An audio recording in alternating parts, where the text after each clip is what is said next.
तो ये दो पॉइंट्स को आप मद्देनजर रखेंगे, अपने जहन में रखेंगे, ठीक है, कि एनर्जी के लिहाज से ऑर्बिटल्स की क्या अरेंजमेंट होती है और स्टेबिलिटी के लिहाज से ऑर्बिटल्स की क्या अरेंजमेंट होती है। सो डिस्कस करते हैं हम अपनी एग्जाम्पल को।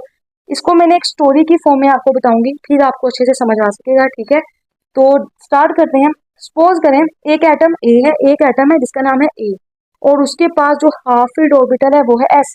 इसी तरह एक दूसरा एटम है बी, और उसके पास जो हाफ फील्ड ऑर्बिटल है वो है आपका एफ। अब ये दोनों एटम्स आपस में बॉन्डिंग करना चाहते हैं, इलेक्ट्रॉन को शेयर करके एक बॉन्ड बनाना चाहते हैं, ठीक है।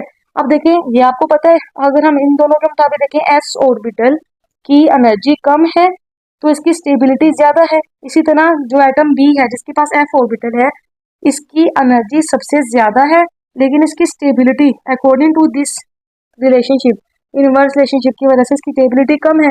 जब एटम ए एटम बी के पास आता है, मतलब अब इनके पास इलेक्ट्रॉन है, आप देख सकते हैं ये एटम बी है जिसको मैंने ब्लैक कलर से शो किया, ये एटम आपका ए है। इन दोनों के पास हाफ फील्ड ऑर्बिटल है एस में, और इसके पास आपका हाफ फील्ड इलेक्ट्रॉन है एफ में, ठीक है जी, इस बात को याद रखेंगे। अब ये दोनों आपस में बॉन्डिंग करना चाहते हैं, रीजन क्या है भाई, स्टेबिलिटी गेन करना चाहते हैं। लेकिन जैसे ही दूसरे के पास आते हैं तो एटम ए एटम बी से कहता है कि भाई जो तुम्हारे पास इलेक्ट्रॉन है उसकी एनर्जी ज्यादा है, स्टेबिलिटी कम है, लेकिन जो मेरे पास इलेक्ट्रॉन है उसकी स्टेबिलिटी ज्यादा है लेकिन एनर्जी कम है, तो मैं अपना इलेक्ट्रॉन तुम्हारे इलेक्ट्रॉन के साथ शेयर नहीं करूंगा, ठीक है, बॉन्डिंग नहीं करूंगा। इस वजह से जो आपका ये इलेक्ट्रॉन है ये उदास हो जाता है और शेयरिंग नहीं हो पाती है। पहले ये खुश होता है कि भाई मैं बॉन्डिंग कर लूंगा, शेयरिंग कर लूंगा, ठीक है, तो मैं स्टेबल हो जाऊंगा। लेकिन जैसे ही ये बातचीत शुरू होती है तो उसको पता चलता है कि जो भाई दूसरा ऑर्बिटल है उसकी एनर्जी ज्यादा है, स्टेबिलिटी कम है, तो इस वजह से ये उदास हो जाता है और ये दोनों अपने अपने रास्ते चले जाते हैं, अपना अपना इलेक्ट्रॉन लेके चले जाते हैं।